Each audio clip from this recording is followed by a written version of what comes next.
ഒരു real end തന്നെയാണ് Israel Iran സംഘർഷത്തിൽ താൻ ആഗ്രഹിക്കുന്നത് എന്ന് അമേരിക്കൻ പ്രസിഡന്റ് ഡൊണാൾഡ് ട്രംപ് പറഞ്ഞു കഴിഞ്ഞിരിക്കുന്നു. ഒരു കാരണവശാലും ഇറാൻ ആണവായുധം അത് നിർമ്മിക്കുന്ന ആ ഒരു കാര്യം ഒരു കാരണവശാലും അനുവദിക്കുകയില്ല എന്ന വ്യക്തമായിട്ടുള്ള സൂചനയും ട്രംപ് നൽകിക്കഴിഞ്ഞിരിക്കുന്നു. G7 രാജ്യങ്ങൾ ഒന്നടങ്കം ഇസ്രായേൽ നടത്തുന്ന നിലനിൽപ്പിന് വേണ്ടി ഇസ്രായേൽ നടത്തുന്ന പോരാട്ടത്തിന് എല്ലാ പിന്തുണയും നൽകിക്കഴിഞ്ഞിരിക്കുന്നു. അതിനാൽ തന്നെ വളരെ നിർണായകമായിട്ടുള്ള അതീവ ഗൗരവമേറിയ ഒരു സാഹചര്യത്തിലൂടെയാണ്, ഒരു നിർണായകമായിട്ടുള്ള ഘട്ടത്തിലൂടെ തന്നെയാണ് ഇസ്രായേലും ഇറാനും തമ്മിലുള്ള ആ ഒരു സംഘർഷം ഇപ്പോൾ നീങ്ങിക്കൊണ്ടിരിക്കുന്നത്. ഇപ്പോൾ നിലവിൽ ആ സംഘർഷ ഭൂമിയിൽ നടക്കുന്ന സംഭവവികാസങ്ങൾ, ലോകരാഷ്ട്രങ്ങൾ അതിനോട് സ്വീകരിച്ചിരിക്കുന്ന മനോഭാവം, അവർ നടത്തുന്ന പ്രസ്താവനകൾ നൽകുന്ന ഗൗരവമേറിയ സൂചനകൾ എന്തൊക്കെ, ഈ വിഷയങ്ങളാണ് നിലപാട് എന്ന ഈ ഒരു പ്രോഗ്രാമിൽ ഇന്നത്തെ എപ്പിസോഡിൽ ഞങ്ങൾ ചർച്ച ചെയ്യാൻ ആഗ്രഹിക്കുന്നത്. ഞാൻ ജോർജി, എന്നോടൊപ്പമുള്ളത് റോബിൻ ലിയോ. ഇന്നത്തെ നിലപാടിലെ നമ്മുടെ വിഷയവും നമ്മൾ കഴിഞ്ഞ 2 ദിവസം ചർച്ച ചെയ്ത ഇസ്രായേൽ ഇറാൻ സംഘർഷം തന്നെയാണ്. അതിൻ്റെ കാരണം മറ്റൊന്നുമല്ല, ലോകത്തിൻ്റെ കണ്ണുകൾ ഇപ്പോൾ പശ്ചിമേഷ്യയിലേക്കാണ്, ഇറാൻ ഇസ്രായേൽ സംഘർഷ ഭൂമിയിലേക്ക് തന്നെയാണ്. നമുക്കറിയാം, ഓരോ ദിവസം കഴിയും തോറും ലോകത്തിൻ്റെ നെഞ്ചിടിപ്പ് കൂടിക്കൊണ്ടിരിക്കുകയാണ്, പ്രത്യേകിച്ച് ഇസ്രായേൽ ഇറാൻ സംഘർഷവുമായി ബന്ധപ്പെട്ട്. ഇസ്രായേൽ അതിൻ്റെ ചെറുത്തുനിൽപ്പിൻ്റെ ഭാഗമായിട്ട് ഇറാനെതിരെ ആക്രമണം അഴിച്ചുവിടുന്നു. ഇറാൻ അതിന് മറുപടിയായിട്ട് ഇസ്രായേലിലെ ജനവാസ മേഖലകളിലേക്ക് ആക്രമണം അഴിച്ചുവിട്ടുകൊണ്ടിരിക്കുന്നു. അപ്പോൾ ആക്രമണത്തിൻ്റെ രൂക്ഷത ഓരോ ദിവസം കഴിയുന്തോറും കൂടിക്കൊണ്ടിരിക്കുകയാണ്. ഏറ്റവും ആദ്യം തന്നെ ഈ ഒരു യുദ്ധം അല്ലെങ്കിൽ ഇപ്പോൾ നടക്കുന്ന സംഘർഷം മറ്റൊരു ഘട്ടത്തിലേക്ക്, മറ്റൊരു തലത്തിലേക്ക് പോവുകയാണോ എന്ന് സംശയം ജനിപ്പിക്കുന്ന ചില വാർത്തകൾ ഇപ്പോൾ വന്നുകൊണ്ടിരിക്കുന്നു. അതിലേറ്റവും പ്രധാനമായിട്ട് നാം എടുത്തു പറയേണ്ടത് ട്രംപിൻ്റെ ഒരു ഇൻവോൾവ്മെൻ്റ് ആണ്. ഇപ്പോൾ G7 ഉച്ചകോടി കാനഡയിൽ നടന്നുകൊണ്ടിരിക്കുകയായിരുന്നു. അപ്പോൾ G7 ഉച്ചകോടി അവിടെ നിന്നും ട്രംപ് നേരത്തെ US വരുന്നു. അവിടെ വാഷിങ്ടണിലെ സിറ്റുവേഷൻ റൂമിൽ വളരെ ഗൗരവമായിട്ടുള്ള ചർച്ചകളിൽ ഏർപ്പെടുന്നു. അദ്ദേഹം ഈ G7 ഉച്ചകോടിയിൽ നിന്നും വാഷിങ്ടണിലേക്ക് മടങ്ങുന്ന വേളയിൽ എയർഫോഴ്സ് 1 അദ്ദേഹം റിപ്പോർട്ടർമാരെ കാണുന്ന ആ ഒരു വേളയിൽ അദ്ദേഹം പറഞ്ഞൊരു കാര്യമുണ്ട്. ഞാനിത് ഈ ഒരു സംഘർഷത്തിൽ ഒരു സീസ് ഫയർ അല്ല ആഗ്രഹിക്കുന്നത്, ഇറാൻ്റെ ഒരു ന്യൂക്ലിയർ ആ ഒരു ആസ്പിറേഷനുമായി ബന്ധപ്പെട്ട് അല്ലെങ്കിൽ ആണവായുധ നിർമ്മാണവുമായി ബന്ധപ്പെട്ട് ഒരു റിയൽ എൻഡ്, അങ്ങനൊരു വാക്കാണ് അദ്ദേഹം യൂസ് ചെയ്തത്. റിയൽ എൻഡാണ് ഞാൻ ആഗ്രഹിക്കുന്നത്. അപ്പോൾ ഒരു വെടിനിർത്തലല്ല ആഗ്രഹിക്കുന്നത്, റിയൽ എൻഡ് എന്ന് പറയുമ്പോൾ അത് യുദ്ധം മറ്റൊരു തലത്തിലേക്ക് പോവുകയാണ് എന്നതിൻ്റെ ഒരു വ്യക്തമായിട്ടുള്ള സൂചന തന്നെയാണ് അമേരിക്കൻ പ്രസിഡന്റ് ഡൊണാൾഡ് ട്രംപ് നൽകിയിരിക്കുന്നത്. മാത്രമല്ല, അമേരിക്കയുടെ പല ഈ എയർക്രാഫ്റ്റ് കാരിയേഴ്സും യുദ്ധക്കപ്പലുകളും ഒക്കെ മിഡിൽ ഈസ്റ്റിലേക്ക് പോയിക്കൊണ്ടിരിക്കുന്നു. ഏകദേശം 5000-ലധികം സൈനികരെയും 100 കണക്കിന് വിമാനങ്ങളെ വഹിക്കാൻ ശേഷിയുള്ള വലിയ യുദ്ധക്കപ്പലുകൾ മിഡിൽ ഈസ്റ്റിലേക്ക് നീങ്ങിക്കൊണ്ടിരിക്കുകയാണ്. മാത്രമല്ല, ട്രംപ് എപ്പോഴും എടുത്തു പറയുന്നൊരു പോയിൻ്റുണ്ട്. ഞാൻ പലതവണ ഇറാന് വാണിംഗ് കൊടുത്തതാണ്, നിങ്ങളൊരു എഗ്രിമെൻറ്റിലേക്ക് വരണം, പക്ഷേ നിങ്ങൾ എത്തിയിട്ടില്ല, നിങ്ങൾ എത്തുന്നില്ല, അപ്പോൾ അതിൻ്റെ ശക്തമായിട്ടുള്ള പരിണിത ഫലങ്ങൾ അനുഭവിക്കേണ്ടി വരും എന്ന ഒരു ടോൺ ധ്വനിപ്പിക്കുന്ന രീതിയിലുള്ള ചില വാണിങ്ങുകളൊക്കെ ട്രംപിൻ്റെ ഭാഗത്തുനിന്ന് വന്നിട്ടുണ്ട്. ഏറ്റവും അതിൽ നമ്മൾ എടുത്തു പറയേണ്ട ഒരു കാര്യമുണ്ട്. G7 ഉച്ചകോടിയിൽ പങ്കെടുത്ത രാജ്യങ്ങൾ ഒന്നടങ്കം ഇസ്രായേലിന് ഒരു ശക്തമായിട്ടുള്ള പിന്തുണ ഈ ഒരു വിഷയത്തിൽ നൽകിയിട്ടുണ്ട്. അതായത് ഇസ്രായേൽ നടത്തുന്ന സ്വയം ഒരു പ്രതിരോധത്തിൻ്റെ ഭാഗമായി ഇസ്രായേൽ നടത്തുന്ന ഈ ഒരു പോരാട്ടത്തിനൊപ്പം G7 രാജ്യങ്ങളുണ്ട്. ഇറാൻ ഒരു കാരണവശാലും ന്യൂക്ലിയർ വെപ്പൺ ഇറാൻ കൈവശപ്പെടുത്താൻ അനുവദിക്കരുത് എന്ന വ്യക്തമായിട്ടുള്ള സൂചനയും G7 ഉച്ചകോടി രാജ്യങ്ങൾ നൽകിയിരിക്കുന്നു. അപ്പോൾ ഒരു കാര്യം ഞാൻ സ്റ്റാർട്ടിങ്ങിൽ പറയാൻ ആഗ്രഹിക്കുന്ന ഒരു പോയിൻ്റുണ്ട്. ഇപ്പോഴും പല മാധ്യമങ്ങൾക്കൊക്കെ നമുക്കറിയാം, ഇന്നലെ ഇസ്രായേൽ ടെഹ്റാനിലെ ജനങ്ങളോട് ഒഴിഞ്ഞു പോകാൻ മുന്നറിയിപ്പ് നൽകിയിരുന്നു. ട്രംപും ടെഹ്റാനിലെ ജനങ്ങളോട് ഒഴിഞ്ഞു പോകാൻ മുന്നറിയിപ്പ് നൽകിയിരുന്നു. അതിനുശേഷമാണ് ഇസ്രായേൽ ഈ ഇറാൻ്റെ സ്റ്റേറ്റ് TV, വളരെ ഒരു പ്രൊപ്പഗണ്ട പുറപ്പെടുവിക്കുന്ന സ്റ്റേറ്റ് TVയിലേക്ക് ഒരു ആക്രമണം നടത്തിയത്. ഒരു ലൈവ് ട്രാൻസ്മിഷൻ്റെ ഇടയ്ക്കാണ് ആ ഒരു ആക്രമണം നടത്തുന്നത്. അപ്പോൾ ഒരു വനിതാ അവതാരക അവിടെ വാർത്ത വായിച്ചുകൊണ്ടിരിക്കുന്ന, അല്ലെങ്കിൽ ഇസ്രായേലിങ്ങനെ കുറ്റം പറഞ്ഞുകൊണ്ടിരിക്കുന്ന, ഇസ്രായേലിങ്ങനെ മുന്നറിയിപ്പ് നൽകിക്കൊണ്ടിരിക്കുന്ന വേളയിലാണ് സ്റ്റുഡിയോയിലേക്ക് ബോംബ് പതിച്ചത്. അപ്പോൾ അതെന്തോ വലിയൊരു ചെറുത്തുനിൽപ്പിൻ്റെ പ്രതീകമായിട്ട് ഇവിടുത്തെ ചില ഇടതുപക്ഷ മാധ്യമങ്ങളും സെക്കുലർ മാധ്യമങ്ങളും ഒക്കെ ഇങ്ങനെ ഉയർത്തി കാണിച്ചുകൊണ്ടിരിക്കുന്നത്. അവിടെ നമുക്ക് അവരോട് ചോദിക്കാനുള്ളൊരു പോയിൻ്റുണ്ട്. ഈ ചെറുത്തുനിൽപ്പ് നടത്തുന്നത് യഥാർത്ഥത്തിൽ ആരാണ്? വർഷങ്ങളായിട്ട് ഇറാൻ കയറ്റി അയക്കുന്ന ഒരു ഷിയ ഭീകരതയുണ്ട്, പ്രത്യേകിച്ച് ഹിസ്ബുള്ളകളുടെ രൂപത്തിൽ, ഹൂതികളുടെ രൂപത്തിൽ, ഒപ്പം തന്നെ ഹമാസിനെയും സപ്പോർട്ട് ചെയ്യുന്നു. അവരിൽ നിന്നും വളരെ വർഷങ്ങളായിട്ട് ഇസ്രായേൽ ഒരു ചെറുത്തുനിൽപ്പാണ് അവർക്ക് നേരെ ഇസ്രായേൽ ഉയർത്തിക്കൊണ്ടിരിക്കുന്നത്. ഗത്യന്തരമില്ലാതെയാണ് ഇസ്രായേൽ ഈ യുദ്ധത്തിന് ഇറങ്ങി പുറപ്പെട്ടിരിക്കുന്നത്. അതിൻ്റെ കാരണം മറ്റൊന്നുമല്ല, ഈ കൊന്നാലും ചത്താലും സ്വർഗം കിട്ടും എന്ന് വിശ്വസിക്കുന്നവരുടെ കൈകളിൽ ആണവായുധം എത്തിച്ചേർന്നാൽ അത് ഇസ്രായേലിന് മാത്രമല്ല ലോകരാജ്യങ്ങൾക്ക് തന്നെ ഭീഷണിയാണ്. നമുക്കറിയാം, ഈ ഇറാൻ്റെ പിന്തുണയോടെ പ്രവർത്തിക്കുന്ന ഹൂതി ഭീകരർ, അവർ ഈ മുസ്ലിം മതവിശ്വാസികളുടെ പുണ്യഭൂമികളായിട്ടുള്ള മക്കയിലേക്കും മദീനയിലേക്കും വരെ റോക്കറ്റുകൾ അയച്ചിട്ടുള്ള ഭീകരരാണ്. മാത്രമല്ല ഈ Saudi air defence system purchase ചെയ്തിരിക്കുന്നത് യഹൂദരുടെ കൈകളിലാണ്. അതുകൊണ്ട് ഇറാൻ്റെ കൈവശം ഏതെങ്കിലും സാഹചര്യത്തിൽ ഒരു ആണവായുധം വന്നു കഴിഞ്ഞാൽ അത് ഇസ്രായേലിന് മാത്രമല്ല, ഫസ്റ്റ് ടാർഗറ്റ് ഇസ്രായേലായിരിക്കും, പിന്നീട് പാശ്ചാത്യ രാജ്യങ്ങളായിരിക്കും, അതിനുശേഷം സൗദി ഉൾപ്പെടുന്ന അറബ് രാജ്യങ്ങളായിരിക്കും ഇവരുടെ ഒരു ടാർഗറ്റ് എന്നത് വ്യക്തമാണ്. എന്നാൽ ഇസ്രായേൽ ഇപ്പോൾ നടത്തുന്ന ഒരു പോരാട്ടം ലോകത്തിന് വേണ്ടിയിട്ടുള്ളൊരു പോരാട്ടമാണ്, ലോക സമാധാനത്തിന് വേണ്ടിയിട്ടുള്ള പോരാട്ടമാണ്. ഒരർത്ഥത്തിൽ പറയുകയാണെങ്കിൽ അറബ് രാജ്യങ്ങൾക്ക് വേണ്ടി നടത്തുന്ന ഒരു പോരാട്ടമാണ് എന്ന് നമുക്ക് വേറൊരു അർത്ഥത്തിൽ നമുക്ക് പറയാൻ സാധിക്കും. അപ്പോൾ അടുത്തൊരു ഘട്ടത്തിലേക്ക് വരുമ്പോൾ ലിയോ, നമുക്കറിയാം ബെഞ്ചമിൻ നെതന്യാഹു ഇപ്പോൾ എനിക്ക് തോന്നുന്ന ലോക ചരിത്രത്തിൽ ഏറ്റവും കൂടുതൽ ഇനി വരും തലമുറകൾ ഓർമ്മിക്കുന്ന ഒരു പേരായിരിക്കും ബെഞ്ചമിൻ നെതന്യാഹുവിൻ്റേത്. കാരണം ഇസ്രായേൽ ഈ പറയുന്നത് പോലെ ഈ 1967 യുദ്ധം, 48 യുദ്ധം, അതിനൊക്കെ ശേഷം വളരെ സമാനതകളില്ലാത്തൊരു പ്രതിസന്ധിയിലൂടെ കടന്നു പോകുമ്പോൾ ഇസ്രായേലിനെ നയിച്ച ഒരു രാഷ്ട്ര നേതാവ് എന്ന പേരിലായിരിക്കും ബെഞ്ചമിൻ നെതന്യാഹുവിൻ്റെ പേര് ചരിത്രത്തിൽ എങ്ങും ഓർമ്മിക്കപ്പെടുന്നത്. അദ്ദേഹം കഴിഞ്ഞ ദിവസം നടത്തിയൊരു പ്രസ്താവന, അല്ലേ, ഇറാനുമായി ബന്ധപ്പെട്ട് അദ്ദേഹം നടത്തിയൊരു പ്രസ്താവന, ഞങ്ങൾ പോരാട്ടം നടത്തുന്നത് ഇറാനിലെ സാധാരണ ജനങ്ങൾക്കെതിരെയല്ല, ഇറാനിലെ ആ ഇസ്ലാമിക റെജീമിന് എതിരെയാണ്. അത് നമ്മൾ ചരിത്ര പശ്ചാത്തലം എടുത്ത് നോക്കുമ്പോൾ ആ പ്രസ്താവനയ്ക്ക് എത്രത്തോളം ഒരു പ്രാധാന്യം ഉണ്ട്. മാത്രമല്ല നെതന്യാഹു പറഞ്ഞു കഴിഞ്ഞിരിക്കുന്നു, ഖൊമേനിയുടെ ഒരു വധം അല്ലെങ്കിൽ ആ വ്യക്തിക്ക് നേരെയുള്ള ഒരു ആക്രമണം ഏത് നിമിഷവും സംഭവിച്ചേക്കാം, അതൊരിക്കലും തള്ളിക്കളയാൻ സാധിക്കില്ല എന്ന വ്യക്തമായിട്ടുള്ള സൂചനയും നെതന്യാഹു നൽകി കഴിഞ്ഞിരിക്കുന്നു. അപ്പോൾ നിലവിലെ ഇസ്രായേലിലെ ഒരു ഗ്രൗണ്ട് റിയാലിറ്റി, ഒപ്പം തന്നെ ഞാൻ നേരത്തെ സൂചിപ്പിച്ച നെതന്യാഹുവിൻ്റെ ഈ പ്രസ്താവനയ്ക്ക് ഉണ്ടാകുന്ന ഒരു ഇമ്പാക്റ്റ് അല്ലെങ്കിൽ ആ പ്രസ്താവന സൃഷ്ടിക്കുന്ന ഒരു ഇമ്പാക്റ്റ് എത്രത്തോളമുണ്ട്? ബെഞ്ചമിൻ നെതന്യാഹു നേരിടുന്നത് ചെറിയ ആൾക്കാരൊന്നുമില്ല, അധികം നേരിടുന്നത് വളരെ തീവ്രവാദത്തിന് വേണ്ടി, തീവ്രവാദം ഉൽപ്പാദിപ്പിക്കുന്ന ഒരു ഫാക്ടറിയാണ് അദ്ദേഹം പൂട്ടിക്കാൻ പോകുന്നത്. അത് ഇസ്രായേലിൻ്റെ മാത്രം നിലനിൽപ്പിൻ്റെ പ്രശ്നമല്ല, ലോകത്തിന് മുഴുവൻ വേണ്ടിയാണ്. അദ്ദേഹം കഴിഞ്ഞ ദിവസത്തെ ആ ഒരു അഭിമുഖത്തിൽ പറയുന്നുണ്ട്, വളരെ വ്യക്തമായിട്ട് പറയുന്നുണ്ട്, ഇത് നാളെക്കുറിച്ച്, നാളത്തെ നല്ല ഭാവി ഓർത്താണ് ഇതിപ്പോൾ ചെയ്യുന്നത്. ഇതിപ്പോൾ ചെയ്തില്ലെങ്കിൽ ഇനി നാളെ ചെയ്യാൻ ആരും അവശേഷിക്കില്ല. അതുകൊണ്ട് ഇപ്പോഴും മുളയിലെ നുള്ളാം എന്നാണ് അവർ വിചാരിക്കുന്നത്. ഈ ട്രംപിൻ്റെ കാര്യം പറഞ്ഞപ്പോൾ, ട്രംപ് ഇറാൻ ഈ സംഭവം ചോദിച്ചു വാങ്ങിയതാണ്. ഈ ഒരു ആക്രമണം ചോദിച്ചു വാങ്ങിയൊരു കാര്യം തന്നെയാണ്. നമുക്കറിയാം, ഒമാൻ വഴി അമേരിക്ക നിരന്തരം ഇറാനുമായിട്ട് ചർച്ച നടത്തിക്കൊണ്ടിരിക്കുകയായിരുന്നു. 5 റൗണ്ട് ചർച്ചകൾ കഴിഞ്ഞു. 6 റൗണ്ട് ഈ കഴിഞ്ഞ ദിവസങ്ങൾ നടക്കേണ്ടതായിരുന്നു. അതിൽ നിന്ന് ഇറാൻ തന്ത്രപൂർവ്വം പിന്മാറി. എന്തുകൊണ്ടാണ് ഇവർ പിന്മാറുന്നത് എന്നുള്ളത്, ഒരു എഗ്രിമെൻറ്റിലേക്ക് വരാൻ താല്പര്യമില്ല, അതുകൊണ്ടായിരിക്കാം പിന്മാറിയത്. 60 ദിവസം സമയമാണ് ട്രംപ് ഇറാന് കൊടുത്തിരുന്നത്.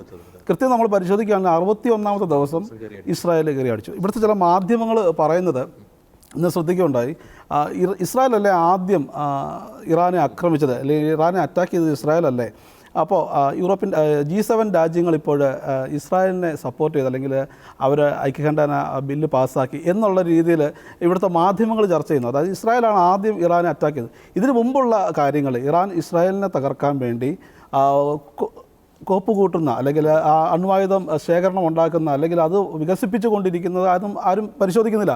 ഇറാനും ഇസ്രായേലും തമ്മിലുള്ള അണിയറയിലല്ലാതെ നടക്കുന്ന പല യുദ്ധ സമാനമായ രംഗങ്ങൾ ആരും പരിശോധിക്കുന്നില്ല. എല്ലാവരും ഇപ്പോൾ ഈ റിയാലിറ്റി, ഈ കഴിഞ്ഞ 3-4 ദിവസം കൊണ്ട് നടക്കുന്ന സംഭവങ്ങളാണ് എല്ലാവരും പരിശോധിക്കുന്നത്. നമുക്കറിയാം, ഈ ഇസ്രായേലിലെ നെതന്യാഹു കഴിഞ്ഞ ദിവസങ്ങളിൽ തൊട്ട് പറയുന്ന കാര്യമാണ്, ഇസ്രായേലിൻ്റെ മാത്രം ഒരു രക്ഷ നോക്കിയല്ല, മിഡിൽ ഈസ്റ്റിൽ തീർച്ചയായും സമാധാനം ഉണ്ടാകും, അതിന് ആദ്യം പൂട്ടേണ്ടത് ഇറാനെ തന്നെയാണെന്ന് അദ്ദേഹം പറയുന്നത്. ആയത്തുള്ള അലി ഖമേനിയെ വധിക്കുന്നതുമായി ബന്ധപ്പെട്ടുള്ള ഒരു റിപ്പോർട്ടർ ചോദ്യമായിരുന്നു. മുമ്പ് പ്രസിഡൻ്റ് ആയിരുന്നപ്പോൾ, അമേരിക്കൻ മുൻ പ്രസിഡൻ്റ് ആയിരുന്നപ്പോൾ അദ്ദേഹം പലതവണ തടഞ്ഞിട്ടുണ്ട് എന്നാണ് പറയുന്നത്. അപ്പോൾ ആ സമയത്ത് നമുക്ക് ഇപ്പോൾ വ്യക്തമായിട്ട് അറിയാം, നമുക്ക് വ്യക്തമായിട്ട് മനസ്സിലാക്കാൻ സാധിക്കുന്നത് അന്ന് ശ്രമം നടന്നിട്ടുണ്ട് എന്നാണ് ഖമേനിയെ വധിക്കാനായിട്ട്. പക്ഷേ ഒരുപക്ഷെ അന്ന് നടന്നിരുന്നെങ്കിൽ ഇന്ന് ഈ അവസ്ഥയിലേക്ക് കാര്യങ്ങൾ എത്തിച്ചേരുമായിരുന്നില്ല. എന്തായാലും ആ റിപ്പോർട്ടറുടെ ചോദ്യത്തിനാണ് നെതന്യാഹു ഉത്തരം പറഞ്ഞത്. ഒരു രാഷ്ട്രത്തിൻ്റെ ഒരു മത നേതാവിനെയൊക്കെ വധിക്കുക എന്ന് വെച്ചാൽ അത് മറ്റ് പല പ്രത്യാഘാതങ്ങൾക്ക് കാരണമാകും. പക്ഷേ ഇവിടെ നെതന്യാഹു പറഞ്ഞു വെക്കുന്നത്, ആ ഖമേനി വധിക്കപ്പെട്ടാൽ സമാധാനമുണ്ടാകും എന്നാണ് പറഞ്ഞു വെക്കുന്നത്. അപ്പോൾ അതിൻ്റെ അർത്ഥം വളരെ ക്ലിയറാണ്. കാരണം അത്രത്തോളം ആ സമൂഹത്തിന് അല്ലെങ്കിൽ ആ ഏരിയയിൽ തന്നെ ആ ഒരു സ്ഥലത്ത് തന്നെ അത്രത്തോളം തീവ്രവാദവും അല്ലെങ്കിൽ മതത്തിൽ അധിഷ്ഠിതമായിട്ട് ഭീകരത വളർത്തിക്കൊണ്ട് വന്ന ഒരു സമീപനമായിരുന്നു അദ്ദേഹം സ്വീകരിച്ചിരുന്നത്. ആ രാജ്യത്തെ ജനങ്ങൾക്ക് പോലും സ്വാതന്ത്ര്യം നിഷേധിക്കപ്പെട്ടു, സ്ത്രീകൾക്ക് സ്വാതന്ത്ര്യം നിഷേധിക്കപ്പെട്ടു. അവർ സ്വാതന്ത്ര്യത്തിന് വേണ്ടി ഇപ്പോൾ മുറവിളി കൂട്ടുകയാണ്. നമുക്കറിയാം പല വിഷ്വൽസും അവിടുന്ന് പുറത്തു വരികയാണ്. ഇറാനിൽ തന്നെ കലാപങ്ങൾ പൊട്ടിപ്പുറപ്പെടുന്ന സാഹചര്യമാണ് ഇപ്പോൾ ഉള്ളത്. ഈ ആയത്തുള്ള അലി ഖമേനിയുടെ ചിത്രങ്ങൾ പോലും തീ വെക്കുന്ന കാഴ്ചകൾ നമ്മൾ ഈ ഇടയ്ക്ക് കണ്ടു. അങ്ങനെ ആൾക്കാർ ഒരു ഒരു ഒരു ഒരു ഉയർത്തെഴുന്നേൽപ്പിന് വേണ്ടി കാത്തിരുന്നപ്പോഴാണ് ഇസ്രായേൽ ഇങ്ങനെ ഒരു അവസരം ഒരുക്കി കൊടുക്കുന്നത്. ഇനിയിപ്പോൾ ഇപ്പോൾ പറയുന്നത് കഴിഞ്ഞ ദിവസങ്ങളിൽ ഇസ്രായേലിൻ്റെ ഒരു ഔദ്യോഗികമായി പുറത്തുവിട്ട കണക്കുകൾ പ്രകാരം ഒരു 90% അവരുടെ സൈനിക അടിസ്ഥാന സൗകര്യങ്ങളൊക്കെ നശിപ്പിച്ചു കഴിഞ്ഞു. മിസൈൽ ലോഞ്ചറുകൾ നശിപ്പിച്ചു കഴിഞ്ഞു. ആണവ കേന്ദ്രങ്ങളിൽ ഘട്ടം ഘട്ടമായുള്ള ആക്രമണങ്ങൾ നടത്തിക്കൊണ്ടിരിക്കുന്നു. ഇനി വരും ദിവസങ്ങളിൽ ആക്രമണം കൂട്ടുമ്പോൾ അതിനനുസരിച്ചുള്ള നാശനഷ്ടങ്ങൾ അവർക്കുണ്ടാവും. കാരണം ഇറാൻ ഒരു 10-50 വർഷത്തേക്ക് പുറകോട്ട് പോകാനുള്ള ഒരു സാഹചര്യം ഉണ്ടാക്കി കൊടുത്തിരിക്കുന്നു. പുതിയൊരു ഗവൺമെൻറ് അല്ലെങ്കിൽ പുതിയൊരു ഭരണ സംവിധാനം അവിടെ വരുമ്പോൾ അത് കാലത്തിനനുസരിച്ച് മറ്റ് രാജ്യങ്ങളുമായിട്ട് ഇടപഴകി സ്നേഹത്തിൽ സമാധാനത്തിൽ മുന്നോട്ട് പോകുന്ന ഒരു സഹകരണത്തിൽ പ്രവർത്തിക്കുന്ന ഒരു ഗവൺമെൻറ് അവിടെ കെട്ടിപ്പടുക്കാനായിട്ടായിരിക്കും എല്ലാവരും ശ്രമിക്കുന്നത്. പ്രത്യേകിച്ച് നമുക്ക് എടുത്തു പറയാൻ സാധിക്കുന്നത് ഈ ട്രംപിൻ്റെ ഇടപെടലാണ്. ഈ മിഡിൽ ഈസ്റ്റിലെ പല വിഷയങ്ങളിലും ഈ ഗാസയൊക്കെ റിപ്പയറാക്കുമെന്നൊക്കെ പറഞ്ഞ് ആൾക്കാരെയൊക്കെ അവിടുന്ന് പുറത്താക്കുമെന്നൊക്കെ പറഞ്ഞപ്പോഴും അദ്ദേഹം പിന്നീട് സ്വീകരിച്ച ചില നിലപാടുകൾ നമ്മൾ അദ്ദേഹത്തെ കുറ്റപ്പെടുത്തിയിട്ടുണ്ട്. പല പ്രാവശ്യവും പല മാധ്യമങ്ങളും സംസാരിക്കുമ്പോഴൊക്കെ ട്രംപിൻ്റെ നിലപാടുകൾ സ്ഥിരതയില്ലെന്നൊക്കെ പറഞ്ഞ് കുറ്റപ്പെടും. പക്ഷേ അദ്ദേഹം ചില സ്ഥലങ്ങളിൽ ചില സമയങ്ങളിലൊക്കെ ഒരു കരുണയുടെ ഒരു ഭാവം അത് സ്വീകരിക്കുന്നതായിട്ട് നമുക്ക് തോന്നിയിട്ടുണ്ട്. അതുപോലെ തന്നെ നെതന്യാഹുവും പറഞ്ഞു വരുന്നത് അതാണ്. ഇറാനിലെ ജനങ്ങൾ അത്ര ആൻഷ്യൻ്റ് പീപ്പിളാണ്, അത്ര പാരമ്പര്യം കാത്തു സൂക്ഷിക്കുന്നവരാണ്. യഹൂദ ജനതയെപ്പോലെ തന്നെ പാരമ്പര്യമുള്ള ഒരു ജനതയാണ് ഇറാനിലെ ജനതയെ റെസ്പെക്റ്റ് ചെയ്തുകൊണ്ടാണ് അദ്ദേഹം ഓരോ പ്രാവശ്യവും സംസാരിക്കുന്നത്. നമുക്ക് ഈ കഴിഞ്ഞ ദിവസങ്ങളിൽ ഇറാനിലെ ഇങ്ങോട്ടുള്ള അറ്റാക്ക്, അത് ഇസ്രായേലിലേക്കുള്ള അറ്റാക്കിൻ്റെ ഒരു തോത് പരിശോധിച്ചാൽ ആദ്യത്തെ ദിവസത്തെ തോതല്ല ഈ അടുത്ത ദിവസം ഈ സമയം വരെ നമ്മൾ സംസാരിക്കുന്ന സമയം വരെ നടന്നിരിക്കുന്നത്. നമുക്കതിൽ പ്രധാനമായിട്ട് പറയാൻ സാധിക്കുന്നത് ജൂൺ 13 ഈ അറ്റാക്ക് സ്റ്റാർട്ട് ചെയ്യുമ്പോഴേ ആ രാത്രി വന്നത് 200 മിസൈലുകളാണ്, ബാലിസ്റ്റിക് മിസൈലുകളാണ് ഇസ്രായേലിലേക്ക് വന്നത്. ജൂൺ 14 ആയപ്പോൾ 100 മിസൈലായിട്ട് കുറഞ്ഞു. ആലോചിക്കണം. അതിനുശേഷം ജൂൺ 15 75 മിസൈലാണ് വന്നത്. ജൂൺ 16 ഇന്നലെ വന്നത് 30 മിസൈലാണ് വന്നത്. ഇന്നലെ രാത്രി മിസൈൽ വന്നിട്ടേ ഇല്ല, കുറച്ച് ഡ്രോണുകളാണ് അവർ അയച്ചത്. അതിനുശേഷം ഇന്ന് രാവിലെ വീണ്ടും പുനരാരംഭിച്ചിട്ടുണ്ട്. ചില നാശനഷ്ടങ്ങൾ അവിടെ രേഖപ്പെടുത്തിയിട്ടുണ്ട്. മരണമൊന്നും ഇതുവരെ റിപ്പോർട്ട് ചെയ്യപ്പെട്ടിട്ടില്ല. അപ്പോൾ ഈ ഒരു അങ്ങ് ആദ്യം സൂചിപ്പിച്ചതുപോലെ G7 ഉച്ചകോടിയിൽ നിന്ന് ട്രംപ് തിരിച്ച് അമേരിക്കയിലേക്ക് പോകുന്നു. അദ്ദേഹത്തിന് ഇനി എൻ്റെ പ്ലാൻ, ഇനി അദ്ദേഹം നേരെ പോയത് വാഷിങ്ടണിലെ അല്ലെങ്കിൽ വൈറ്റ് ഹൗസിനുള്ളിലെ വാർ റൂമിലേക്കാണെന്ന് പോലും നമുക്ക് അത് ചിന്തിക്കേണ്ടിയിരിക്കുന്നു. കാരണം അമേരിക്കൻ കപ്പലുകളും യുദ്ധവിമാന കപ്പലുകളൊക്കെ യുദ്ധവാഹിനികളൊക്കെ മിഡിൽ ഈസ്റ്റിലേക്ക് വന്നുകൊണ്ടിരിക്കുന്നു എന്നുള്ള വാർത്ത പുറത്തു വരുന്നത്. എന്തായാലും മിഡിൽ ഈസ്റ്റിൽ സമാധാനം ഉണ്ടാകണം. അതിന് ആയത്തുള്ള അലി ഖമേനി പോകുകയാണെങ്കിൽ അത് സന്തോഷത്തോടെ ചെയ്യുമെന്ന് തന്നെയാണ് നെതന്യാഹു അതിന് ഇന്ന് ആ വാർത്താമാധ്യമത്തിൽ നൽകിയ അഭിമുഖത്തിൽ പറഞ്ഞിരിക്കുന്നത്. എന്തായാലും മിഡിൽ ഈസ്റ്റിൽ സമാധാനം ഉണ്ടാകുമെന്ന് തന്നെയാണ് നമ്മൾ പ്രതീക്ഷിക്കുന്നത്. ഈ ഒരു സംഭവം, ഇപ്പോഴത്തെ ഒരു യുദ്ധത്തിൻ്റെ സാഹചര്യം അത് മാറും, സമാധാനം ഉണ്ടാകും. പ്രത്യേകിച്ച് ഇസ്രായേലിലുള്ള ആളുകൾ, നമ്മൾ അവരെക്കുറിച്ച് ചിന്തിക്കണം. എല്ലാവരും പറയുന്നത് അവർ ബങ്കറിലാണ്, ഒളിവിലാണ് എന്നുള്ള രീതിയിലൊക്കെ വാർത്തകൾ വരുന്നുണ്ട്. അവർ ബങ്കറിലാണ്, കാരണം അതിനുള്ള സൗകര്യം അവർക്കുണ്ട്. അവിടെ ഓടി ഒളിക്കാനും അല്ലെങ്കിൽ അവർക്ക് മറിഞ്ഞിരിക്കാനുള്ള സൗകര്യം അവർക്ക് അവരുടെ യുദ്ധഭൂമിയിൽ ജീവിക്കുന്നത് കൊണ്ട് അവരുടെ വീട് കൺസ്ട്രക്ട് ചെയ്യുമ്പോൾ തന്നെ അതിനുള്ള സൗകര്യം അവർ ചെയ്തിട്ടാണ് ചെയ്തത്. അല്ലെങ്കിൽ പൊതുവിടങ്ങൾ ഉണ്ട് അവർക്ക് മറിഞ്ഞിരിക്കാൻ വേണ്ടിയുള്ള. കാരണം യുദ്ധഭൂമിയിലായതുകൊണ്ട് വർഷങ്ങളായിട്ട് ഇങ്ങനെ യുദ്ധങ്ങൾ കണ്ടു കേട്ട് അവരങ്ങനെ ജീവിക്കുന്നതുകൊണ്ട് അവർക്കിതിലൊരു മടുപ്പൊന്നുമില്ല. എങ്കിലും അവരും സമാധാനം ആഗ്രഹിക്കുന്നവരാണ്. അവർക്കും അവരിത് അക്സെപ്റ്റ് ചെയ്തിരിക്കുകയാണ്. കാരണം ഇതൊരു നന്മയ്ക്ക് വേണ്ടിയാണ്, ഇതൊരു നല്ലതിന് വേണ്ടിയാണ്, നാളത്തെ ഒരു നല്ല ഭാവിക്ക് വേണ്ടിയാണ് എന്നവർ വിചാരിക്കുകയാണ്. അത് അവർ അങ്ങനെയാണ് അക്സെപ്റ്റ് ചെയ്യുന്നത്. ഓക്കെ, അത് വളരെ കറക്റ്റാണ്. ഇപ്പോൾ ലിയോ പറഞ്ഞൊരു പോയിൻ്റ് ഉണ്ട്. അതായത് ഈ നെതന്യാഹു പറഞ്ഞൊരു സ്റ്റേറ്റ്മെൻറ്റ്, അതായത് ഇറാനിലെ സാധാരണ ജനങ്ങൾക്ക് വേണ്ടി നടത്തുന്ന ഒരു പോരാട്ടമാണ്. അത് വളരെ കറക്റ്റാണ്. കാരണം 1979 ഇസ്ലാമിക് റവല്യൂഷൻ അത് സംഭവിച്ചില്ലായിരുന്നെങ്കിൽ ഒരുപക്ഷെ ഒരു യൂറോപ്യൻ രാജ്യത്തിന് സമാനമായിട്ടുള്ള ഒരു സോഷ്യൽ ഒരു സ്റ്റാറ്റസ് അല്ലെങ്കിൽ സാമ്പത്തിക നിലവാരം, സാമൂഹിക നിലവാരത്തിലേക്ക് ഇറാൻ മാറുന്ന ഒരു കാഴ്ചയ്ക്ക് ലോകം സാക്ഷ്യം വഹിച്ചേനെ. അതിനു മുമ്പുണ്ടായിരുന്ന പഹൽവി അവരുടെ ഒരു ഭരണകാലയളവ്, ആ സമയത്ത് ഇസ്രായേൽ ഇറാനൊക്കെ നല്ലൊരു ടേംസിലായിരുന്നു. പിന്നെ അതിനുശേഷം ഇസ്ലാമിക് റവല്യൂഷന് ശേഷം സ്ത്രീകളുടെ അവകാശങ്ങൾ അടിച്ചമർത്തുന്ന മത പോലീസ് വരുന്നു. പിന്നെയുള്ള ചരിത്രം നമുക്കറിയാം. ഇറാൻ ഒരു പ്രാകൃത യുഗത്തിലേക്ക് പോകുന്ന രീതിയിലേക്ക് ആ ഭരണം വഴിവെച്ചു വന്നത് വളരെ വാസ്തവം തന്നെയാണ്. ഇസ്ലാമിക് റവല്യൂഷന് എസ്കലേഷന് ശേഷം ഇറാൻ ഒരു പ്രാകൃത യുഗത്തിലേക്ക് പോകുന്ന ഒരു സ്ഥിതിവിശേഷമാണ് അവിടെ സംജാതമായത്. റോബിൻ, നമുക്ക് പശ്ചിമേഷ്യയിലെ നിലവിലെ സ്ഥിതികൾ നോക്കുമ്പോൾ ഒരു യുദ്ധം അവസാനിക്കുന്ന അല്ലെങ്കിൽ സംഘർഷം അവസാനിക്കുന്ന ഒരു സൂചനകളൊന്നും നമ്മൾ ഈ ഒരു പ്രോഗ്രാം ഷൂട്ട് ചെയ്യുന്ന ഈ ഒരു ഘട്ടത്തിൽ വരെ അവിടെ നിന്ന് നമുക്ക് ലഭിക്കുന്നില്ല. ഇസ്രായേൽ വളരെയധികം വാശിയിൽ തന്നെയാണ് തങ്ങളുടെ നിലനിൽപ്പിന് വേണ്ടി തന്നെ ഏതറ്റം വരെയും പോകും എന്നൊരു മുന്നറിയിപ്പ് നൽകി കഴിഞ്ഞിരിക്കുന്നു. മറു സൈഡിൽ ഇറാനും തിരിച്ചടിച്ചുകൊണ്ടിരിക്കുന്നു. അപ്പോൾ അങ്ങനെ നോക്കും, അമേരിക്കയുടെ ഭാഗത്തു നിന്നുള്ള പ്രസ്താവന നമ്മൾ കണ്ടു, G7 രാജ്യങ്ങളുടെ ഭാഗത്തു നിന്നുള്ള പ്രസ്താവന, തുർക്കി, റഷ്യ, ചൈന പോലുള്ള രാജ്യങ്ങളുടെ ഭാഗത്തു നിന്നുള്ള പ്രസ്താവന നാം കണ്ടു. ഒരു പക്ഷേ നമ്മൾ ഇന്നലത്തെ നിലപാടിൽ സൂചിപ്പിച്ചതുപോലെ നമുക്ക് കുറച്ചുകൂടി അത് വിശദമായിട്ട് ചർച്ച ചെയ്യാൻ സാധിച്ചിരുന്നില്ല. ഇത്തരത്തിൽ ഇറാൻ്റെ പിന്നിൽ കുറേ രാജ്യങ്ങൾ, ഇസ്രായേലിൻ്റെ പിന്നിൽ കുറേ രാജ്യങ്ങൾ, അങ്ങനെ ഒരു തേർഡ് വേൾഡ് വാറിലേക്ക് പോവുകയാണെങ്കിൽ നിലവിലെ സ്ഥിതിയിൽ അത് ലോകത്തിന് താങ്ങാൻ സാധിക്കുമോ? ഞാനത് ഉദ്ദേശിക്കുന്നത് അതിൻ്റെ അകത്തൊരു കാഷ്വാലിറ്റി അല്ലെങ്കിൽ നാശനഷ്ടം അതിൻ്റെ ടേംസിൽ മാത്രമല്ല, സാമ്പത്തികമായിട്ടും സാമൂഹികമായിട്ടും മറ്റ് പല ആംഗിളിലൂടെ നോക്കുമ്പോൾ നിലവിലെ ഒരു സാഹചര്യത്തിൽ ലോകത്തിന് അത്തരമൊരു ഫുൾ സ്കെയിൽ വാർ താങ്ങാൻ സാധിക്കും. ഒന്നാമത്തെ കാര്യം, നമ്മൾ ഇത് ശരിക്കും പരിശോധിക്കേണ്ടത്, നമ്മൾ ആദ്യം നോക്കുക റഷ്യ ഉക്രൈൻ വാർ. ഈ റഷ്യ ഉക്രൈൻ വാറിൽ റഷ്യക്ക് ആരൊക്കെ സപ്പോർട്ടുണ്ട്? റഷ്യക്ക് സപ്പോർട്ടുണ്ട്, ഇറാൻ സപ്പോർട്ടുണ്ട്, ചൈന സപ്പോർട്ടുണ്ട്, ഉത്തര കൊറിയ സപ്പോർട്ടുണ്ട്. ഇത്രയും രാജ്യങ്ങൾ റഷ്യയിൽ സപ്പോർട്ട് ചെയ്യുന്നു. ലോകത്തിലെ അത്രയും പ്രധാനമായിട്ട് വാർത്തകളിൽ ഇടം പിടിക്കുന്ന അത്രയും രാജ്യങ്ങൾ റഷ്യയെ സപ്പോർട്ട് ചെയ്യുന്നു.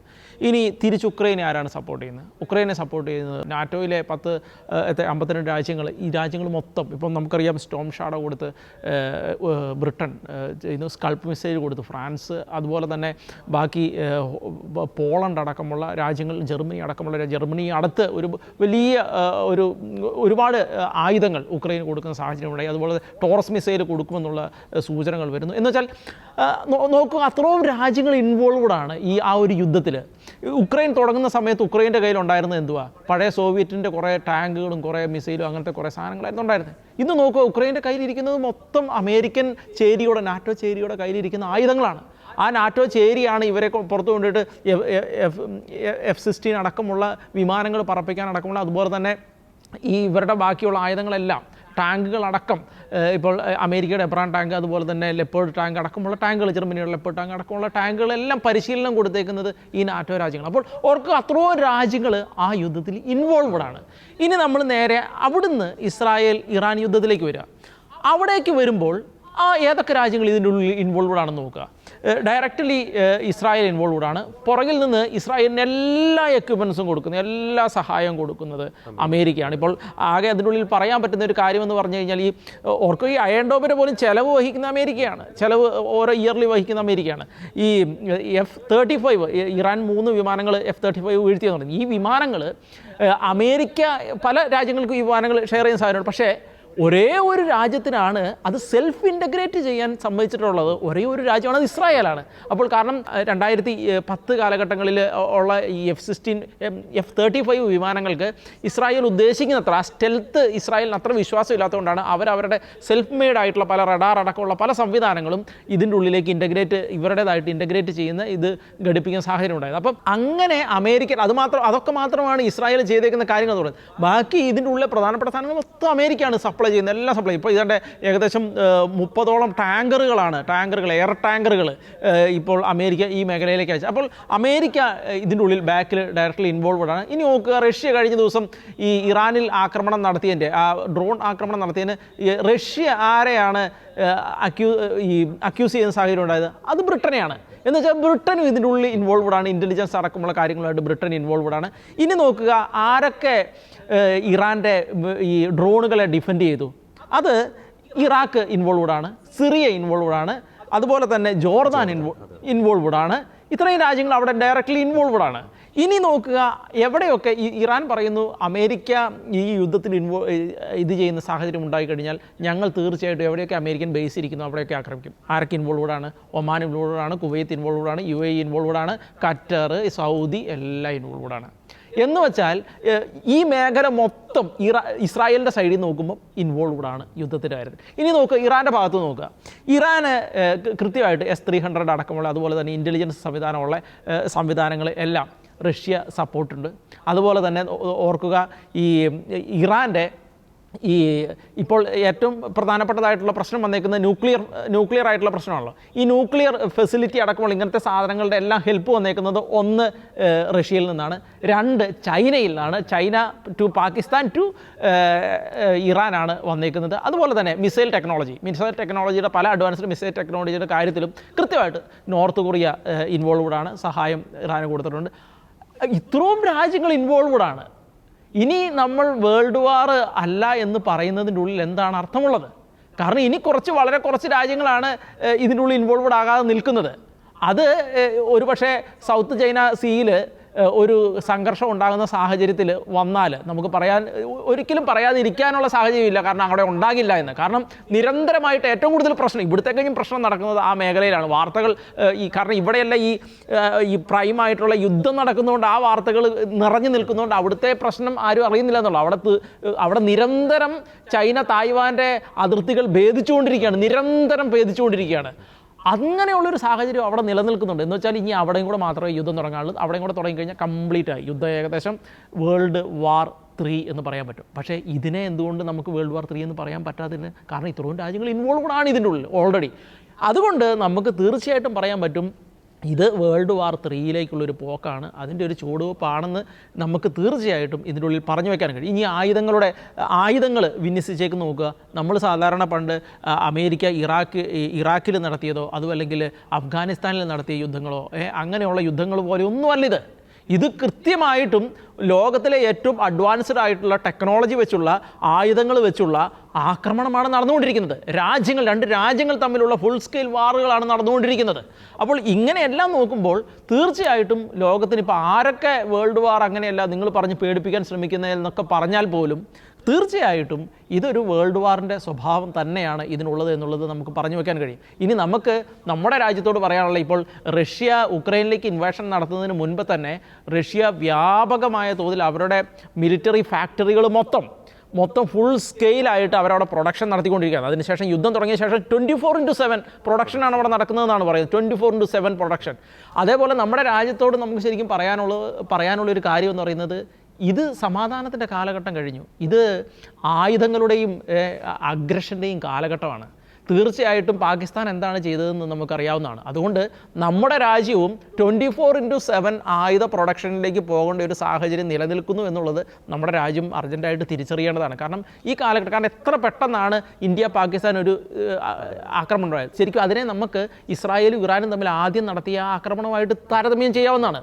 വളരെ സാധ്യത കൂടുതലാണ് അടി എന്താണെങ്കിലും പാകിസ്ഥാൻ്റെ അടുത്തുനിന്നായിരിക്കും ഇന്ത്യയിലേക്ക് വരാൻ പോകുന്നത്. അതുകൊണ്ട് തന്നെ ഈ പെട്ടെന്ന് ഒരു വാർ ഉണ്ടാകാനുള്ള സാധ്യതകളെല്ലാം വളരെ കൂടുതലാണ്. ഏറ്റവും അർജൻറ്റായിട്ട് ഇന്ത്യ നമ്മുടെ മാതൃരാജ്യം ഒരു 24/7 ആയുധ പ്രൊഡക്ഷനിലേക്ക് പോകേണ്ട ഒരു അത്യാവശ്യം ഈ കാലഘട്ടം അങ്ങനെ ഒരു സൂചനയാണ് നൽകുന്നത് എന്നുള്ളൊരു വസ്തുത നൽകുന്നത്. അപ്പം അങ്ങനെ വന്നു കഴിയുമ്പോൾ ഇപ്പോഴത്തെ ഇനി ഒരു കാര്യം കൂടി നമുക്ക് ഇതിൻ്റെ ഉള്ളിൽ പറഞ്ഞു വയ്ക്കാൻ കഴിയും. നമുക്കറിയാം അമേരിക്കയുടെ ഒരു F-35 വിമാനവാഹിനിയിൽ നിന്ന് സ്ലിപ്പ് ചെയ്ത് കടലിൽ പോകുന്നൊരു സാഹചര്യം ഉണ്ടായിരുന്നു. അപ്പോൾ കടലിൽ അങ്ങനെ പോയ ഒരു സാഹചര്യം ഉണ്ടായതിനെ അന്ന് അനലിസ്റ്റുകൾ വിലയിരുത്തിയ സാഹചര്യം എന്ന് പറയുന്നത് ഈ വിമാനവാഹിനിയിൽ നിന്നും കാരണം ഇത് പോകാത്ത രീതിയിലാണ് ഇത് സെറ്റ് ചെയ്തത്. കാരണം പോകില്ല, അങ്ങനെ ചെയ്യാൻ സാധ്യത വളരെ കുറവ്. പക്ഷേ ഒരു ത്രട്ട് ഈ വിമാനവാഹിനിക്ക് നേരെ വരികയും അത് പോസിബിളി ഹിറ്റ് ചെയ്യുമെന്ന് കരുതുകയും ചെയ്യുന്നൊരു സ്ഥാനത്ത് പെട്ടെന്നുള്ളൊരു മെനൂവറിങ് നടത്തിയപ്പോൾ ഉണ്ടായ ഒരു ആക്സിഡൻ്റ് ആണ് എന്ന് പറയുന്നൊരു സാഹചര്യം ഉണ്ടായി. അത് ഹൂത്തികൾ നടത്തിയ മിസൈൽ ആക്രമണത്തിലാണ് എന്ന് പറയുന്നത്. പക്ഷേ ഈ ഹൂത്തികൾക്ക് എങ്ങനെ ഒരു കൃത്യമായ ഇൻ്റലിജൻസ് സംവിധാനം, കാരണം നമുക്കറിയാം എത്രയോ ഹൈലി ഇൻ്റലിജൻസ് ഈ സൊഫിസ്റ്റിക്കേറ്റഡ് ആണ് അമേരിക്കയുടെ ഈ വെപ്പൺ ഇതുപോലെ ഈ വിമാനവാഹിനികൾ എന്ന് നമുക്കറിയാം. അതിനെ ഇതുപോലെ ഡിറ്റക്ട് ചെയ്ത് കറക്റ്റായിട്ട് ആക്രമണം നടത്തുന്നുണ്ടെങ്കിൽ കൃത്യമായിട്ടൊരു ഇൻ്റലിജൻസ് അവർക്ക് ലഭിക്കുന്നുണ്ട്. അത് ഇറാൻ്റെ അടുത്തുനിന്ന് ഇറാൻ അത്രയും കാപ്പബിലിറ്റി ഇല്ല. തീർച്ചയായിട്ടും റഷ്യയുടെ അടുത്തു നിന്നായിരിക്കും. തീർച്ചയായിട്ടും അതിൻ്റെ പ്രതികരണം തന്നെയായിരിക്കണം റഷ്യയുടെ ബോംബർ വിമാനങ്ങൾ, ന്യൂക്ലിയർ ബോംബർ വിമാനങ്ങളിൽ ആക്രമണം. എന്ന് വെച്ചാൽ അമേരിക്ക കൃത്യമായിട്ട് മെസ്സേജ് റഷ്യയ്ക്ക് കൊടുത്തേക്കാണ്, ഇങ്ങനെ ആക്രമണം നടത്തിയാൽ ഇങ്ങനെ ആക്രമണം നടത്തുമെന്നുള്ളത്. കാരണം കൃത്യമായിട്ടും അതിൻ്റെ ഉള്ളിൽ കൃത്യമായിട്ട് റഷ്യ ഇറാനിൽ ആക്രമണം നടത്തിയതിനെ MI6 ചെയ്തു എന്ന് പറയുന്നു. കൃത്യമായിട്ടും ബ്രിട്ടൻ്റെ ഇൻ്റലിജൻസ് തന്നെയാണ് ഇതിനും ഉക്രൈനെ സഹായിച്ചത് എന്നുള്ള കാര്യത്തിലും വളരെ സംശയമില്ല. എന്ന് വെച്ചാൽ കൃത്യമായിട്ട് ഈ രാജ്യങ്ങൾ ഏതൊക്കെ രാജ്യങ്ങൾ, കാരണം ഇവർ തമ്മിലാണ് ഇസ്രായേൽ ഇറാൻ യുദ്ധം അതുപോലെ റഷ്യ യുദ്ധം നടക്കുന്നുണ്ട്, ആരൊക്കെയാണ് ഇതിൻ്റെ പുറകിൽ നിൽക്കുന്നത് എന്നുള്ളത് കൃത്യമായിട്ട് വിസിബിളാണ് ഇതിനുള്ളിൽ. കാരണം ബ്രിട്ടൻ്റെ ഇൻ്റലിജൻസ് എന്ന് പറയുമ്പോൾ കൃത്യമായിട്ടും അമേരിക്ക, നമുക്കറിയാം ബ്രിട്ടനും അമേരിക്ക ഇസ്രായേൽ എന്നൊക്കെ പറയുന്നത് വളരെയധികം ഇൻ്റഗ്രേറ്റഡ് ആണ് കൃത്യമായിട്ട്. കാരണം അങ്ങനെ ഇൻ്റഗ്രേറ്റഡ് ആയാൽ മാത്രമേ ഒരു വലിയ ഒരു യുദ്ധത്തിലേക്ക് പെട്ടെന്ന് ചാടുന്ന ഒരു സമയത്ത് ഇവർക്ക് ഇവരുടെ വെപ്പൺ എല്ലാം ഇൻ്റഗ്രേറ്റ് ചെയ്യാനും ഈ മിലിറ്ററി സംവിധാനങ്ങൾ ഇൻ്റഗ്രേറ്റ് ചെയ്യാൻ കഴിയുകയുള്ളൂ. അതുകൊണ്ട് തന്നെ ഇവരെല്ലാം ഡീപ്ലി ഇൻവോൾവ്ഡ് ആണ്, ഡീപ്ലി ഇൻ്റഗ്രേറ്റഡ് ആണ്, കണക്റ്റഡ് ആണ്, വെൽ കണക്റ്റഡ് ആണ്. അപ്പോൾ ബ്രിട്ടൻ ഇങ്ങനെ ഒരു കാര്യം ചെയ്തു എന്ന് പറയുമ്പോൾ തീർച്ചയായിട്ടും അമേരിക്ക അടക്കമുള്ള രാജ്യങ്ങൾ, നാറ്റോ അടക്കമുള്ള രാജ്യങ്ങൾ എല്ലാം ഇതിൻ്റെ ഉള്ളിൽ ഇൻവോൾവ്ഡ് ആണ് എന്നുള്ളത്. അപ്പോൾ അങ്ങനെ നമ്മൾ നോക്കുമ്പോൾ കൃത്യമായിട്ട് നമുക്ക് പറയാൻ പറ്റും ഒരു വേൾഡ് വാറിലേക്ക് ലോകം കാലെടുത്ത് വെച്ചു. ഇനി ഇതിൽ നിന്നും പിന്നോട്ട് പോകാൻ എത്രത്തോളം ലോകത്തിന് കഴിയും എന്നുള്ളത് ആണ് ഇനി ആലോചിക്കേണ്ടിയിരിക്കുന്നത്. കഴിയുമോ എന്നുള്ളത് നമുക്ക് സംശയമാണ്. കാരണം ഇപ്പോൾ ഡൊണാൾഡ് ട്രംപ് തന്നെ പറയുന്നത്, അദ്ദേഹത്തിൻ്റെ ഒരു മോട്ടോ എന്ന് പറയുന്നത് പീസ് ത്രൂ മൈറ്റ് എന്നാണ്. ആ പീസ് ത്രൂ മൈറ്റിലൂടെ ഒരിക്കലും ലോകത്ത് സമാധാനം വന്നിട്ടില്ല എന്നുള്ളത് ഒരു പ്രധാനപ്പെട്ട വസ്തുതയാണ്. അപ്പോൾ അതുകൊണ്ട് തന്നെ എത്രത്തോളം ഇതിന് സാധ്യതയുണ്ട് എന്ന് നമുക്ക് പറയാൻ കഴിയില്ല എന്നുള്ളതാണ് ഏറ്റവും പ്രധാനപ്പെട്ട കാര്യം എന്ന് പറയുന്നത്. പിന്നെ വേണമെങ്കിൽ നമുക്ക് മിഡിൽ ഈസ്റ്റിലെ ആളുകളോട് കൂടെ നമുക്ക് പലപ്പോഴും ഇവിടുത്തെ ഇപ്പോൾ ഇസ്രായേലിൽ പോയി ജോലി ചെയ്യുന്നവരെ പരിഹസിക്കുന്നവരുണ്ട്. അതുപോലെ തന്നെ നമ്മൾ പലപ്പോഴും ഇതിനെക്കുറിച്ച് പറയുമ്പോൾ നമ്മളെ കളിയാക്കുന്ന ആളുകളുണ്ട്. ഇവന്മാരെല്ലാം മിഡിൽ ഈസ്റ്റിലിരുന്ന് മനസ്സിലാക്കേണ്ടത് അമേരിക്കയും ഇസ്രായേലും ഇല്ല എന്നുണ്ടെങ്കിൽ ഇവന്മാർ അവിടുന്ന് പെട്ടി മടക്കി പോരേണ്ട അവസ്ഥയാണ്. മിഡിൽ ഈസ്റ്റിൽ ഇവർ ജോലി ചെയ്യുന്ന ഈ രാജ്യങ്ങളെ എല്ലാം സംരക്ഷിക്കുന്നത് അമേരിക്കയും ഇസ്രായേലുമാണ്. അമേരിക്കയും ഇസ്രായേലിൻ്റെയും പ്രതിരോധ സംവിധാനങ്ങളും അതുപോലെ തന്നെ മിലിറ്ററി ബേസുകളും അവിടെ ഉള്ളതുകൊണ്ടാണ് ഈ രാജ്യങ്ങൾ ഇങ്ങനെ നിലനിൽക്കുന്നത് എന്നുള്ളത് ഇവർ മനസ്സിലാക്കണം. ഇവർ ഭക്ഷണം കഴിക്കുന്നത് അമേരിക്ക ഇസ്രായേലിൻ്റെ ദയയാണെന്നാണ് ഇവർ ആദ്യം മനസ്സിലാക്കേണ്ടത്. അവരില്ലെങ്കിൽ അതില്ല. കാരണം എന്താണെന്ന് വെച്ചാൽ ഇറാൻ ന്യൂക്ലിയർ ഫെസിലിറ്റി ഉണ്ടാക്കി കഴിഞ്ഞാൽ ഇറാൻ തീർച്ചയായിട്ടും ഇറാൻ്റെ പ്രോക്സികൾ എന്തൊക്കെയാണ് ഈ മേഖലയിൽ ചെയ്തുകൊണ്ടിരിക്കുന്നത് നമുക്കറിയാം. യമനിലെ ഹൂത്തികൾ സൗദിയിലേക്ക് എത്രയോ ആക്രമണങ്ങളാണ് നടത്തിയത്. അതുപോലെ തന്നെ UAE അടക്കമുള്ള രാജ്യങ്ങളിൽ ഇതുപോലെ പ്രോക്സികളുടെ ഷിയ മിലിറ്റൻസിൻ്റെ ഭീഷണിയുണ്ട്.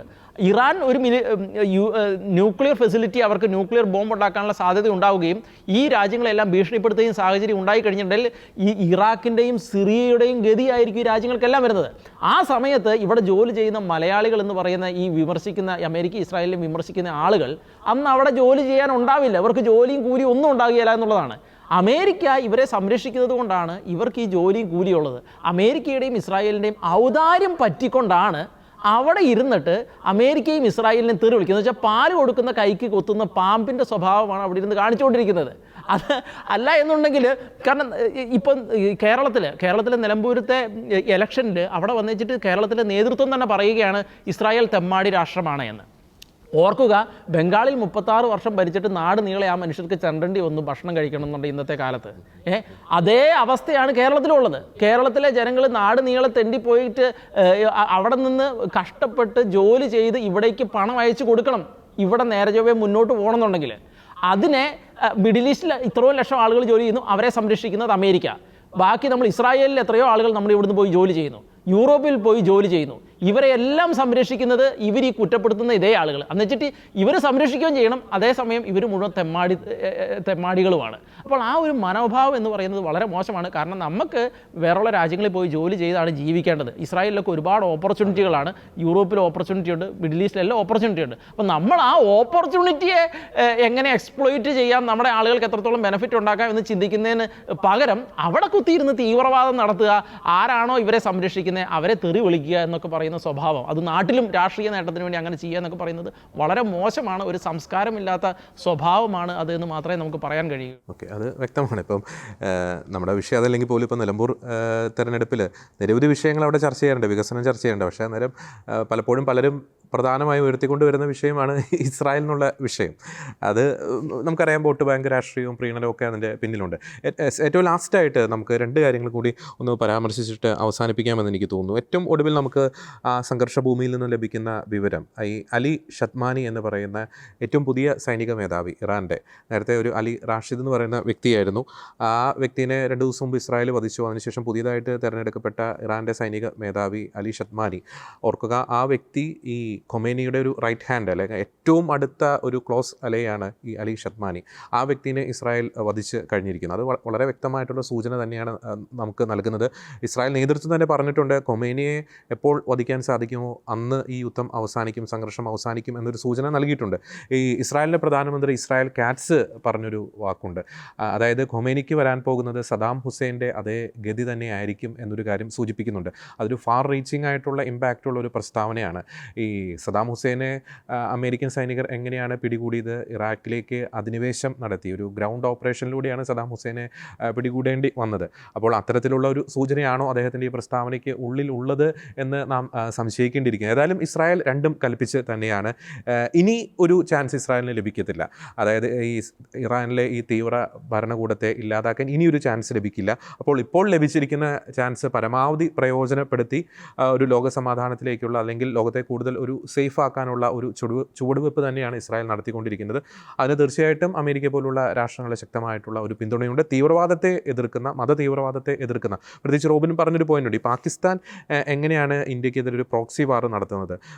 ഏറ്റവും പ്രത്യേകിച്ച് ഈ ലഷ്കർ ഇ തോയ്ബ, ജെയ്ഷ് ഇ മുഹമ്മദ് പോലുള്ള സംഘടനകളെ മുൻനിർത്തി ഇന്ത്യക്കെതിരെ എങ്ങനെയാണ് പാകിസ്ഥാൻ ഒരു പ്രോക്സി വാർ നടത്തിക്കൊണ്ടിരുന്നത്, അതേ രീതിയിൽ തന്നെയാണ് ഇറാൻ ഇസ്രായേലിനെതിരെ ഒരു പ്രോക്സി വാർ നടത്തുന്നത്. അവിടെ ജെയ്ഷ് ഇ മുഹമ്മദിനും ലഷ്കർ ഇ തോയ്ബയ്ക്കും പകരം ഹമാസാണ്, ഹിസ്ബുള്ളയാണ്, ഹൂതികളാണ്. അപ്പോൾ ഈ ഇന്ത്യയെ നേരിടുന്ന അതേ സിറ്റുവേഷൻ തന്നെയാണ് ഇസ്രായേലും നേരിടുന്നത്. അതുകൊണ്ട് തന്നെ ഭീകരവാദത്തെ എതിർക്കുന്ന, മത തീവ്രവാദത്തെ എതിർക്കുന്ന എല്ലാ രാജ്യങ്ങളും ഒറ്റക്കെട്ടായ ഇസ്രായേലിൻ്റെ പിന്നിൽ ഭീകരതയ്ക്കെതിരെയുള്ള ഈ പോരാട്ടത്തിൽ അണിനിരക്കണം എന്ന് തന്നെയാണ് നമുക്ക് ഈ ഒരു ഘട്ടത്തിൽ പറയാനുള്ളത്.